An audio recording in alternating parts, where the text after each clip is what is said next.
Mengapa kurikulum perlu berubah? Satu-satu. Apa itu kurikulum? A. Kurikulum dapat dimaknai sebagai titik awal sampai titik akhir pengalaman belajar murid. B. Kurikulum juga diibaratkan jantungnya pendidikan. Ada 4 komponen dalam kurikulum. 1. Tujuan. 2. Konten. 3. Metode atau cara. 4. Evaluasi.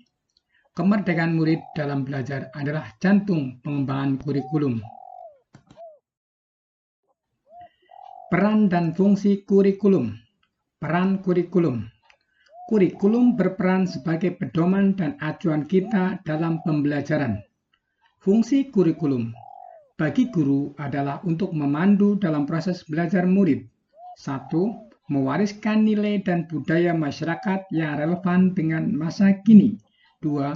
Mengembangkan sesuatu yang dibutuhkan saat ini dan masa depan. 3. Menilai dan memilih sesuatu yang relevan atau kontekstual sebagai kontrol sosial. Kurikulum yang baik adalah kurikulum yang sesuai zamannya. Proyeksi pendidikan OECD 2030. 1. Kognitif. 2. Sikap. 3. Psikomotorik. 4. Value atau nilai. Bukan banyaknya materi atau konten, tetapi konten atau materi esensial dalam pembelajaran yang dilaksanakan secara mendalam.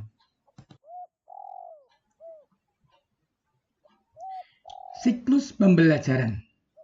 Kurikulum yang menggunakan pembelajaran inquiry, pembelajaran yang menanyakan mengapa, pembelajaran yang menanyakan apa, dan pembelajaran yang menanyakan bagaimana.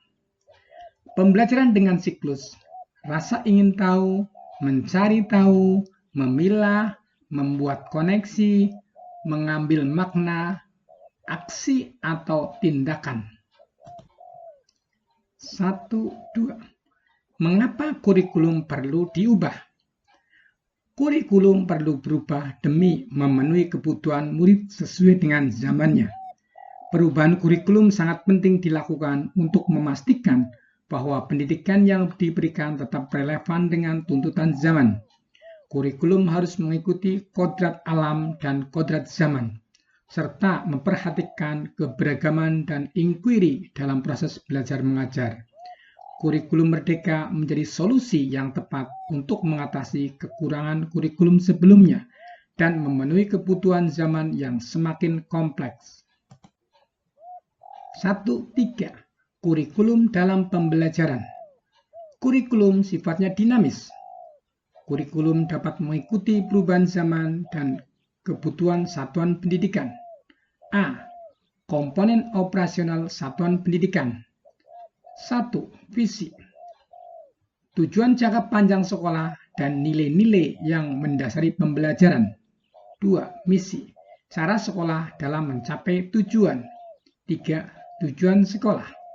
B. Perencanaan pembelajaran mencakup alur tujuan pembelajaran, asesmen, modul ajar, media ajar, juga program prioritas satuan pendidikan. C. Pengorganisasian pembelajaran mencakup muatan kurikulum, beban belajar, program intrakurikuler, ekstrakurikuler, dan proyek penguatan profil pelajar Pancasila. D. Sistem pendampingan, evaluasi, dan pengembangan profesional. E. 5 prinsip pengembangan KOSP. 1. Berpusat pada murid. 2. Konseptual. 3. Esensial. 4. Akuntabel. 5. Melibatkan berbagai pemangku kepentingan. 2.1. Prinsip umum pembelajaran. Pembelajaran dengan menggunakan prinsip-prinsip yang dapat memfasilitasi beragam kebutuhan murid. 5 prinsip pembelajaran yang berpihak kepada murid. 1. Mempertimbangkan kebutuhan capaian belajar murid saat ini. 2. Membangun kapasitas belajar murid menjadi pembelajar sepanjang hayat. 3. Mendukung perkembangan kognitif dan karakter murid. 4. menyesuaikan konsep kehidupan murid. 5. Mengarah pada masa depan yang berkelanjutan. 2. Capaian pembelajaran (CP). CP merupakan kompetensi dan karakter yang ingin dicapai setelah menyelesaikan pembelajaran dalam kurun waktu tertentu. CP dalam kurikulum.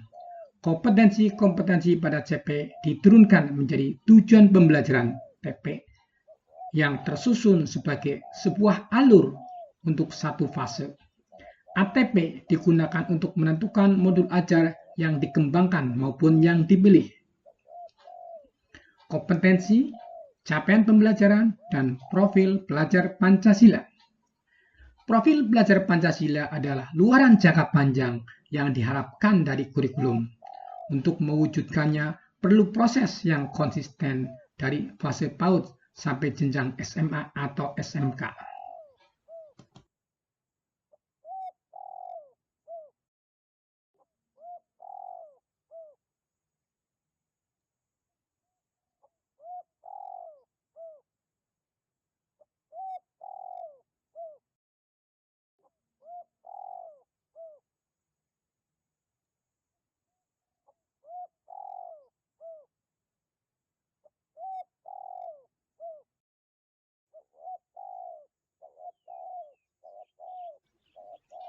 Dua, tiga. Struktur pembelajaran dalam kurikulum merdeka. Satuan pendidikan memiliki keluasaan untuk menentukan alokasi waktu pembelajaran. Ada 3 alternatif model pembelajaran yang dapat diadaptasi, yaitu 1. Model reguler, 2. Blok, dan 3. Model kolaborasi.